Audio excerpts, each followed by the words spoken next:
다시 북한으로 돌아간 임지연 씨를 둘러싼 좀 미스터리가 좀 계속되고 있습니다. 저희 탈북하신 한옥정 씨 나오셨는데 좀 관련해서 좀 이야기를 나눠보고. 임지연 씨하고 좀 평소에 좀 친분이 있으셨죠? 뭐 친분까지는 아니고요. 그냥 방송 활동하면서 같이요? 예, 그리고 또 제가 고정으로 출연했던 방송에도 출연을 했었고 해서 뭐 임지연 씨 같은 경우에는 가깝게 친하진 않아도 그래도 예. 좀 잘 알고는 있죠. 네. 그러면은 이게 북한에서는 지금 6월 달에 들어왔다고 발표를 하고 있는데 그 전에도 혹시 뭐 그런 낌새 같은 걸 혹시 느끼셨어요? 그러니까 뭐 평소에는 그냥 뭐 중국에 왔다 갔다 하는 정도? 예. 그리고 뭐 돈 보내고 뭐 이런 정도기 때문에 뭐 가리라고는 전혀 생각을 못 했고요. 또 뭐 자진 입국이라는 건 좀 생각은 사실은 하기 싫지만도 또 예. 어찌됐든 간에 뭐 본인이 입으로 자진 입국을 했다고 얘기를 하고 뭐 이렇게 하는데 뭐 밝혀져야 되겠지만은 제가 생각했을 때는 어찌 보면 저 임지연 씨 같은 경우에는 그 좀 럭비공 같은 성격이 방송을 많이 했어요. 정말 그래요? 굉장히 당돌하고 그 나이에 네. 어울리지 않게 굉장히 그런 당돌했는데 지금은 굉장히 완전 180도 다른 모습. 지금 북한에서 공개한 그 영상이요? 그렇죠. 그 영상 보면서 저게 지연이가 맞아? 할 정도로 너무나 다른 굳어진 모습. 그건 정말로 본인이 원해서 갔으면 그런 모습은 아니겠죠.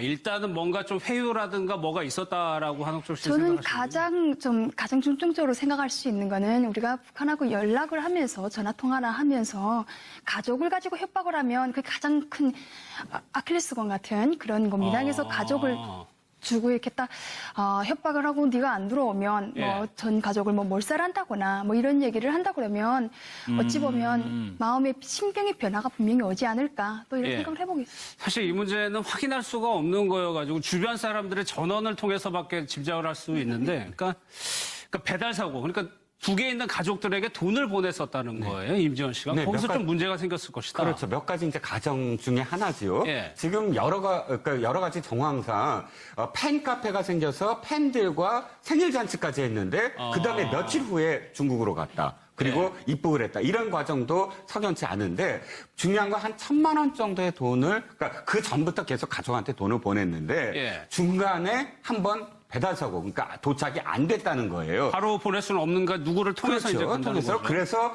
그 브로커 쪽에서 그러면 직접 와서 돈 가는 어떤 과정을 좀 확인해봐라 했기 때문에 중국으로 뭐 건너갔고 그 다음에 지금 이제 북한 방송에서 나오는 어떤 과정 그러면 지금 이런 가정 하에서는 가족들한테 돈 보내는 문제 때문에 중국을 갔다가 납치 내지는 회유된 게 아니냐라는 가정 속에서 이런 어떤 가설이 하나 나올 수가 있죠. 첫 번째 가설이죠. 그러니까 실제로 탈북을 하더라도 북에 가족이 있으면 돈을 보내나 봐요. 그러니까 브로커를 통해 가지고 일정의 수수료를 떼는 방식으로 해서 뭐 7대3이라든가 6대4라든가 이런 게 있어요. 그래서 가족한테다가 돈을 이렇게 보내는데 제 주변에 아직까지 이렇게 1,000만 원씩 보내는 사람은 별로 없거든요. 그러니까 굉장히 큰 액수를 보냈고요. 그러면 수수료가 300에서 400이 나갑니다. 그러면 그게 아무리 커도 브로커가 문제가 생겼으니까 이 문제 네가 해결을 하고 한다고 해가지고 저희도 분명히 합법적인 게 아니기 때문에 그냥 뭐 사기 당할 줄을 알면서도 가끔씩 어떨 때 보내긴 하거든요. 참는다는 얘기죠. 그렇죠. 근데 그렇다고 해서 그것 때문에 갔다? 그거는 좀 저희는 생각하기 좀 그렇습니다. 직접적인 원인은 아닐 것이다. 네. 그런 위험성이 늘 있기 때문에. 네, 맞습니다. 그런데 만약에 노 변호사님, 어떤 경우에서라도 중국을 가게 됐고 그 사실을 만약 북한 당국이 알았다면 회유할 만하다라는 생각은 할 수 있을 것 같아요. 그렇죠. 뭐 회유나 납치 같은 것 등을 해서 오히려 이제 선전용으로 이렇게 좀 할 수 있는 가능성이 있어 보여요. 왜냐면은 물론 다른 분들도 마찬가지겠지만 임지연 씨 같은 경우에는 우리나라 방송에서 많이 알려져 있고 특히 팬카페 같은 것을 통해서 그 지지하거나 좋아하는 사람들이 많이 있는 상황이었거든요. 그런데 그런 식으로 방송 활동을 많이 하다 보니까 북한에 있는 사람들 입장에서는 저렇게 한국이 좋은가? 저분이 저렇게 가가지고 저렇게 즐거운 천국 같은 생활을 하고 있는가라고 생각하면서 이제 동경하는 마음이 생길 수밖에 없는 부분이 있거든요. 그런데 그분이 만약에 데리고 와가지고 그게 아니었다. 옛날에 내가 보여줬던 모습들은 사실은 뭐 그 협박이나 이런 그 강요에 의한 것이었다. 이런 식으로 말을 하게 된다면 이제 한국에서 탈북해, 그러니까 북한에서 탈북해서 남한으로 내려가는 그런 사람들을 조금 막을 수 있는 그런 부분이 있고 예. 또 북한의 그런 선전용으로 사용할 수 있는 부분이 있기 그렇죠. 때문에 제가 봤을 때는 임지연 씨 같은 경우는 특히 유인이나 납치 쪽에도 좀 무게를 좀 줘야 되는 게 아닌가라고 생각합니다. 왜냐하면 그 우리끼리라고 하는 그 방송인가요? 그 방송에 나와서 예. 지금 얘기하는 모습들을 보게 되면 그동안 했던 모습하고 너무 많이 다른 그런 180도 다른 말을 하고 있고 예. 또 표정이나 말투 같은 것들이 약간 경직되어 있는 그런 모습들을 좀 보이고 뭔가 좀 불안해하는 모습들이 좀 보이거든요. 그렇죠. 그러니까 그런 걸 보게 된다면 아마도 말씀하신 것처럼 가족을 뭐 믿기로 해서 협박을 하거나 회유했을 가능성도 있고 또 본인에게 어떤 생명이나 신체 위협을 가했을 가능성도 있어 보이지 않나 생각이 듭니다. 그러니까 한옥정 씨 말씀하신 것처럼 지금도 저희가 자료 화면으로 보여드리고 있지만 이때 모습하고 이 모습하고는 완전히 다른 사람처럼 보인다는 거예요. 저희 눈엔 똑같이 보입니다.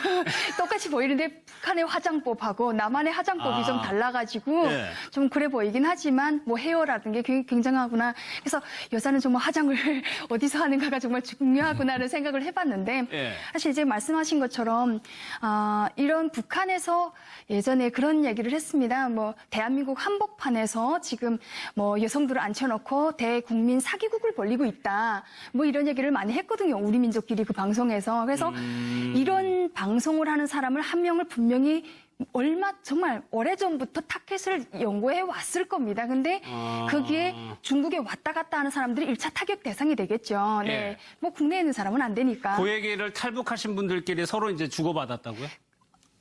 예? 그런 얘기 누구 한 명을 이제 타켓에서 잡아 데려갈 것이다? 아니죠. 그럴 가능성이 충분히 있다고 저희는 생각하고 있고 근데 예. 거기서 1차 타겟은 아무래도 외국에 다니는 사람들이 1차 타겟이 아닐까 이런 생각을 해보면서 예. 북한이 지금 저 임지연 씨 하나를 놓고 와서 뭐 한 명이 갔다고 생각은 하겠지만은 이제 말씀하신 것처럼 그 방송의 효과라는 게 되게 중요하잖아요. 예. 이렇게 다 거짓말 방송을 하고 있다라는 걸 얘기를 하고 또 이런 사람을 함으로써 지금 방송 활동하고 있는 탈북 여성들이 있는데 예. 너네도 조심해라 하는 한 번의 그 경종 같은 것도 생각할 수가 있고 탈북민들 사이에 뭔가 와해 같은 예, 서로가 예. 불신하는 이런 걸 만들기 위한 이런 게 아닐까. 그래서 저는 좀 안타까운 생각이 듭니다. 그러네요. 그러니까 북한 내부에 홍보할 수 있는 최종 홍보 수단도 되는 거고 지금 남한에 남아있는 탈북자들에 대한 경고 메시지 두 가지 효과가 있겠네요. 북한. 그런 측면들을 볼 수 있을 것 같아요. 저희가 방송 이 과거의 모습과 이번 우리 민족끼리 나오는 모습을 보면 굉장히 경직돼 있고 초조해하고 얼굴에 사실은 미소 같은 게 전혀 없지 않습니까? 국내에서는 뭐 많이 웃고 노래도 하고 즐거워하는 그런 모습과 사실은 주변에 이제 인터뷰를 하는 그 북한의 우리 민족끼리의 그 직원들과 같이 말하는 데 있어서 예. 굉장히 경직돼 보이고 그동안에 볼 수 있었던 발랄하고 하는 모습이 전혀 없거든요. 예. 그리고 만일의 경우 북한이 좋아서 갔다면은 거기서는 굉장히 기분 좋게 북한을 뭐 찬양하는 거라 할 텐데 그 표정도 굉장히 어두워 보인다는 측면. 그런 예. 측면에서는 북한에서의 그런 여러 가지 의도된 것들, 탈북하신 분들에 대한 경고성 메시지, 또 북한에 있는 많은 그런 연예인을 꿈꾸는 사람들에게도 보내는 경고의 메시지, 또 중국에 있는 분들, 북한에서는 이런 다목적 카드를 노렸을 가능성이 크지 않은가. 그렇겠네요. 물론 지금은 예. 다 추정이긴 한데요. 그럼에도 불구하고 저 보여주는 모습은 그동안에 각종 프로그램에서 나왔던 모습이라든가 국내에서 활동했던 모습하고는 완전히 180도 다른 그런 모습이어서 상당히 그런 북한 측의 의도를 짐작하게 할 수 있는 것 같습니다. 그러니까 예. 화장법이 다른 건 당연한데 화장법이 문제가 아닌 것이 지금 눈의 크기라던가 이렇게 눈을 동그랗게 뜨고 웃음기 이렇게 머금은 그런 표정하고 지금 북한에서 굳은 보여준 저 표정. 모습하고는 다르거든요. 예. 그러니까 아마도 좀 힘든 내적인 고통이나 이런 갈등 같은 게 있는 게 아닌가라고 생각이 듭니다. 당연하죠. 예. 들어갔다는 것 그 자체가 그게 자기 발로 들어갔다고 해도 자기가 여태까지 얘기했던 걸 부정하는 그런 자리잖아요. 예. 그리고 지금 딱 얼굴 보면 북한에서 자아 비판하는 그거거든요. 정말 자아 비판. 내가 사형당할 줄을 알면서도 근데 그런 사형당할 줄을 알면서도 왔다라고 얘기하는 사람이 얼굴에 미소를 머금을 수는 없는 거고요. 그래서 분명히 자기가 충분히 반성하고 있고 그리고 그걸 감안한다 뭐 이렇게 생각하는 그런 이미지. 근데 한옥정 씨, 몇몇 분들이요. 뭐 안철 소장도 그렇고 하태경 의원도 그렇고 이분이 다시 돌아올 거다라고 예상을 하더라고요. 올 수만 있다면 오겠죠. 근데 올 수만 북한에서 있다면. 오게 만들지를 않겠죠. 저 정도로 해외에서 데리고 갔다고 하면 그게에서는 3중 4중이 아니라 예. 이 여자 한 명이 다시 또 오는 경우에는 그 파장이라는 게 대단하잖아요. 예. 그래서 올 수만 있으면 본인은 오고 싶겠지만 그럴 예. 확률은 많지 그러니까 이제부터는 북한 당국에서 경호라든가 경비를 굉장히 철저하게 할 거라는 말씀이시죠? 저는 살아남을까? 이런 생각을 많이 해봅니다. 네. 그건 무슨 말이에요? 그러니까 저 정도의 죄를 짓고 일단은 남한에 와서 자기가 자이든 타이든 간에 그냥 북한을 비방 중상하는 얘기를 엄청나게 많이 했잖아요. 예. 그런 얘기를 한 사람을 뭐 지금 임지연 씨 얼굴에서도 표현되고 있지만 그냥 다 모든 걸 내려놨다라고 생각을 할 수가 있어서 저희는 북한에 살았던 사람 입장에서 쟤 살 수 있겠니? 이런 생각이 먼저 드는 것 같아요. 그래요?